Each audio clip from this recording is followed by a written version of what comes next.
Some ET groups have been on Earth for thousands of years, and so are not technically extraterrestrial any longer. Many are currently living and working among us on Earth, often in our defense industries, and can pass as humans. Others are living on Earth in secret bases that are underground or underwater. Most ETs say they come back and forth to Earth from bases on other planets in our solar system.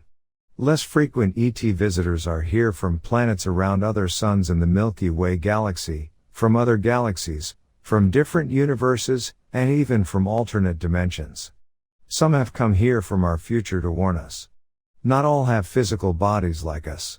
Some are more ethereal.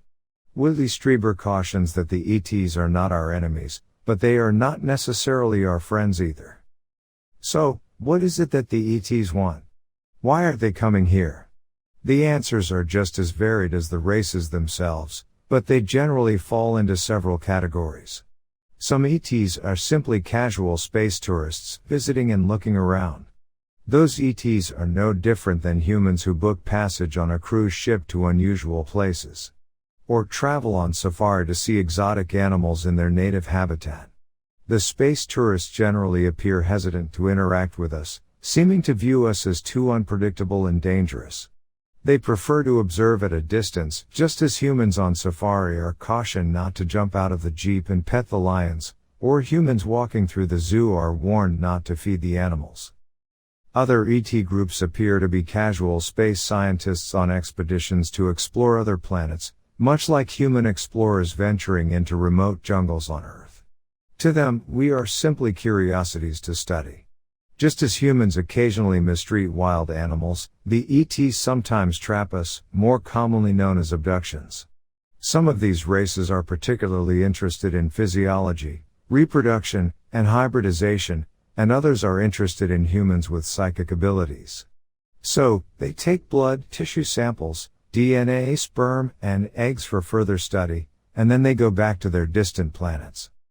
Then, there are the bad aliens. Some ET races are more antagonistic than others, and we should rightfully be on guard. Occasionally, contactees run into the bad ones. Frank told John, the bad ETs are prevented from physically hurting humans, but they love to play mind tricks. It's like psychological warfare. The bad ETs will try to build up your ego by telling you how much better you are than other people. Or they will tell you that their race is superior to other ET races. If you run into ones like that, stay away, stay far away. Frank continued, the good ETs look on us as being their equals, and they want to help us advance spiritually by getting rid of the ego, not by making it worse. He explained that ET societies are usually highly egalitarian, with only a loose hierarchy. The leaders are the ones that are most helpful, most humble, and most advanced spiritually. Even though the ETs who come here are far more technologically advanced than we are, the good ones don't look down on us. Instead, they see us as misguided younger sisters and brothers, who have forgotten our true nature and can use their help. In nearly all of the contactees' experiences with ETs, the more advanced they are, the more likely they are to be accepting and supportive of less developed cultures like ours. John was puzzled and asked Frank, but if they are bad aliens, what keeps them from hurting us physically as well as mentally? Frank said, just as on Star Trek, there really is a type of prime directive. He laughed and added, even though the Star Trek crew violated it on nearly every episode. He went on, even though there are bad aliens, they still fall under the prime directive that is enforced by extremely advanced, highly benevolent cultures, including the Gardeners. The bad ETs know enough not to fool around with the Gardeners. Frank continued, movies often portray ETs as being like cosmic outlaw gangs, riding around the galaxy raiding and invading other planets. Well, that's just Hollywood.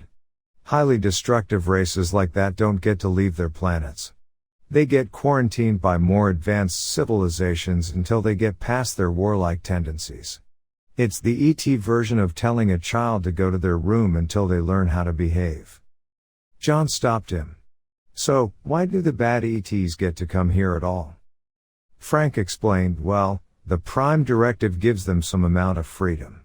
It doesn't keep the bad ETs from doing some bad things, They just can't kill people on Earth and take over the planet.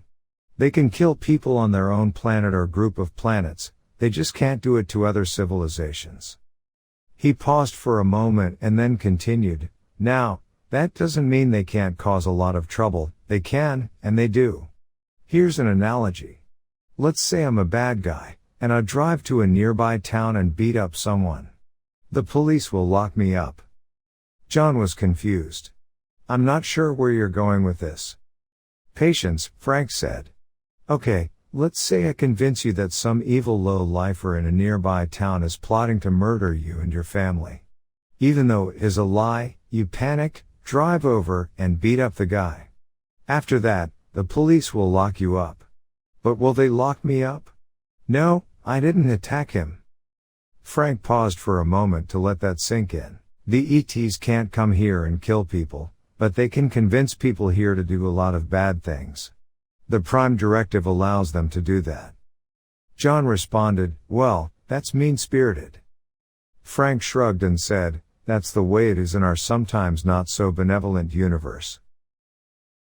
The contactees tell us that a few races are semi-permanently here to help us. Like teachers on our planet, they enjoy being part of the advancement of younger civilizations, just as more advanced civilizations help their cultures. Several races, including the Nordics and Greys, say they are here to protect us from ourselves, if possible. More specifically, they are trying to keep us from blowing up our planet, which would, to put it mildly, be catastrophic. Visiting ET races are acutely aware of the dangers of a higher civilization sharing their advanced technology and understanding with a more primitive culture, causing severe disruptions. To avoid serious problems, they look at their interactions with us as a gradual teaching process.